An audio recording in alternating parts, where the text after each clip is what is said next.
I bought something that you most likely haven't just never held in your hands, but have probably never ever seen. An ASUS smartphone for Insider Snapdragon. Yes, of course, the name isn't an easy one. It sounds like a pass to some kind of secret club. And essentially that's exactly what it was. In 21 years, the creators of those very cool processors decided, let's show everyone how smartphones should be made on our hardware. They invited ASUS to collaborate with them and they created this. It was an ultimate fan device and years later I found it on a marketplace. The bundle is simply incredible. There are several high-quality charging cables, a fast power adapter, a case and even a metal case with branded wireless headphones. The first thing you realize when you hold it in your hands is just how huge it is. 210 grams of weight and a diagonal of almost 6.8 inches. The frame is made of matte aluminum, the back panel is also matte glass and has one special element in the form of ambient lighting with the company logo. But that's not the main thing, just look at this screen. Super AMOLED, high refresh rate, Gorilla Glass protection, no holes, no notches. Scrolling feeds, watching videos, all of it is pure pleasure. The color reproduction is pleasant and there's also a technology to protect your eyes from flickering. And what's under the hood of this monster? Snapdragon 808, 16GB of LPDDR5 RAM and 512GB of UFS 3.1 internal storage. And you know what? It still flies. Everything opens instantly and finding any lags in the system is basically impossible.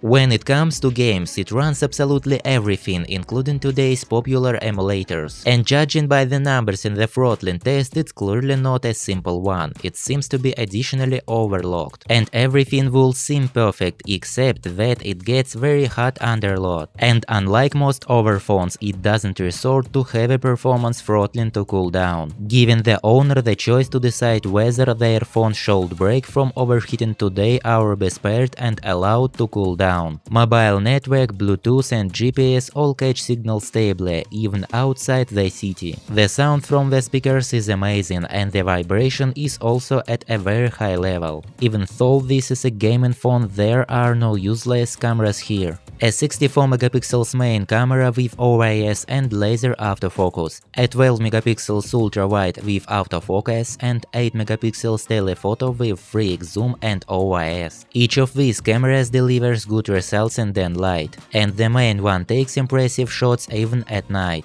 If you want to shoot videos, there's resolution from 1080p up to 4K at 60fps and even 8K at 30fps. So that's the catch, it sounds like the perfect smartphone that simply got lost in time. And now, friends, let's talk about the real user experience. Problem number one is the battery. Such a teeny battery for a huge screen and the hot processor is just ridiculous. It really tries to survive, but with active use its charge melts before your eyes. Thankfully, there's at least a charger that charges in almost fully in half an hour. Problem number two is its ergonomics. See this in 21 years when everyone already had under-display fingerprint scanners. ASUS puts it on the back. Yes, it's ultrasonic, it works fast, but sometimes you miss it and I don't really like that. Problem number 3 is its software and support. This phone is like a Ghost Rider, it was completely abandoned in the same year it was released. No security patches, let alone a new version of Android. You are buying extremely powerful hardware that's stuck far in the past. And if you think that's not a problem, I'll find and install a custom ROM. You are deeply mistaken because there is no custom ROM for it, which means you are stuck forever with outdated Android 11.